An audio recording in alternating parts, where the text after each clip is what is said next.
Visakhapatnam old టౌన్లో ఉన్నాం. ఇది మొదటి విశాఖ బస్ స్టాండ్. ఇక్కడ నుంచి మనం సాగర దుర్గామాత దేవాలయంకి వెళ్తున్నాం. ఇది పోర్ట్ ఏరియాలో ఉంది విశాఖపట్నం. ఇక్కడ నుంచి మనం బోట్లో ప్రయాణించవలసి వస్తుంది. అయితే ఇక్కడ వెంకటరమణ టెంపుల్ చూసుకుంటూ ముందుకు వెళ్తే అక్కడ టికెట్లు అమ్ముతున్నారు, 40 రూపీస్. ఇది దసరా ఉత్సవాల్లో మాత్రమే ఈ బోట్ నడుపుతారు. ఈ బోట్ ప్రయాణం మనకి ఒక తీపి గుర్తుగా మిగిలిపోతుంది. చూసి తీరవలసింది, అంత బాగుంది ఈ ప్రయాణం కూడా. ఒకప్పుడు ఇక్కడ తెప్ప బోట్ ఉండేది. అది కార్తీక మాసం 1983లో దైవ దర్శనం అయిన తర్వాత వస్తుండగా హోల్ పడి ఆ బోటు మునిగిపోవడం జరిగింది. అప్పట్లో భక్తులు 10 మంది వరకు చనిపోయారు. ఆ విషయం తర్వాత ఇక్కడ వాటర్ బోట్లు ఏర్పాటు చేయడం జరిగింది పోర్ట్ ట్రస్ట్ వారు. ఇది 2005 వరకు సాగింది. తర్వాత కేవలం పోర్టు వర్కర్స్ కి మాత్రమే అనుమతి ఇవ్వడం జరుగుతుంది. చూడండి ఎంత బాగుంది ఈ దృశ్యం, చాలా బాగుంది కదా. చూస్తూ అలా ఉండిపోవాలనిపిస్తుంది. తూర్పు కన్నుల్లో ఉండే ఏరాడ కొండలు అంచుల దగ్గరికి మనం వచ్చేసాం. ఈ కొండ వల్లే విశాఖపట్నం అభివృద్ధి చెందింది. అంటే ఇక్కడ పోర్టు ఏర్పడిందంటే ఈ ఏరాడ కొండే కారణం. మనం ఇప్పుడు ఆ ఏడకొండ అంచుల మీద అడుగు పెడుతున్నాం. ఈ కొండపైనే అమ్మవారు స్వయంభూగా అవతరించారు. 1973లో పోర్టు డెవలప్మెంట్ అంతర్భాగంగా ఇక్కడ తవ్వకాల్లో అమ్మవారు పోర్టు అధికారులకు కనిపించారు. ఇక్కడ పోర్టు వారే ఇక్కడ దేవాలయం కట్టారు. అప్పటి నుంచి భక్తుల పూజలు అందుకుంటున్నారు అమ్మవారు. ఇక్కడ సాగర కనకదుర్గ అమ్మవారిగా పేరుగాంచారు.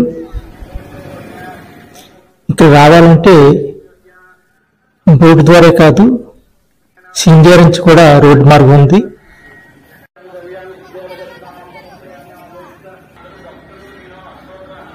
మనం ఇప్పుడు టెంపుల్లోకి వెళ్ళిపోతున్నాం.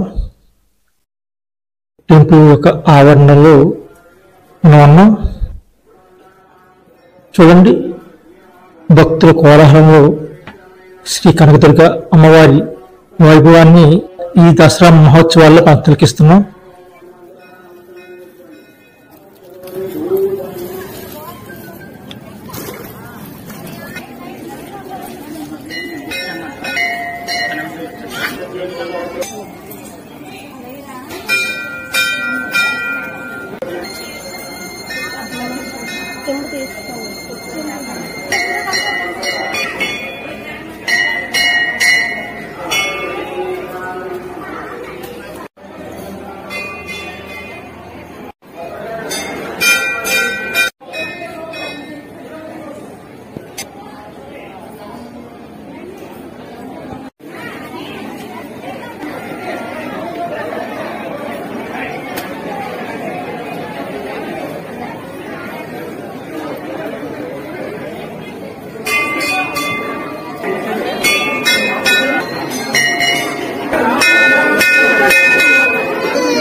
ఇక్కడ నుంచి బోటు అందాలని మీకు చూపించబోతున్నాను.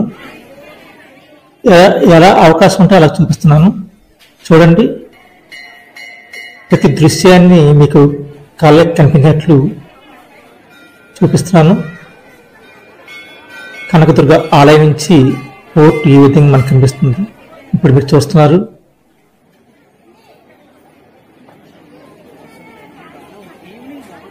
ఇక్కడ పిల్లల కోసం ఆట స్థలాలు కూడా ఏర్పాటు చేయడం జరిగింది. అయితే ఇక్కడ ఒకప్పుడు చాలా మంది విశాఖ ప్రజలు ఈ ప్రదేశాన్ని విహారయాత్రలుగా ఉపయోగించుకునేవారు. అంటే పిక్నిక్గా ఇక్కడికి వచ్చేవారు. బోటు ప్రయాణం ఆగిన తర్వాత చాలా మంది భక్తులు తాకిడి తగ్గిందని చెప్పొచ్చు. మీరు చూస్తున్నారు సముద్రంలో ప్రయాణిస్తున్న షిప్పుల్ని సాగర్ దుర్గ టెంపుల్ నుంచి.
మనం రిటర్న్ అయిపోతున్నాం.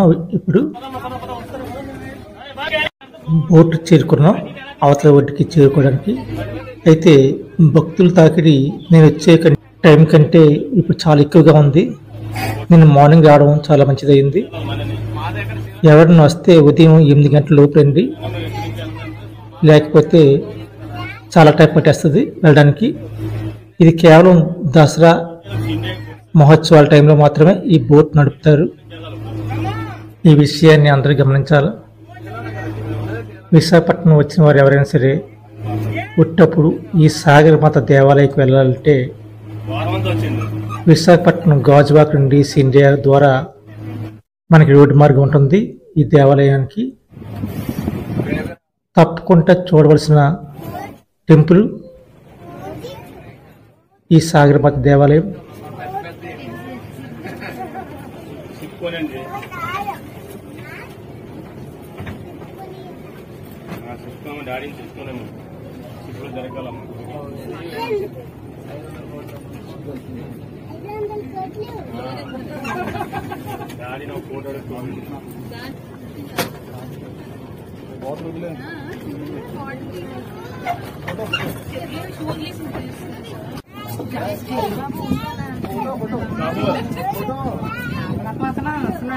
ఏంటి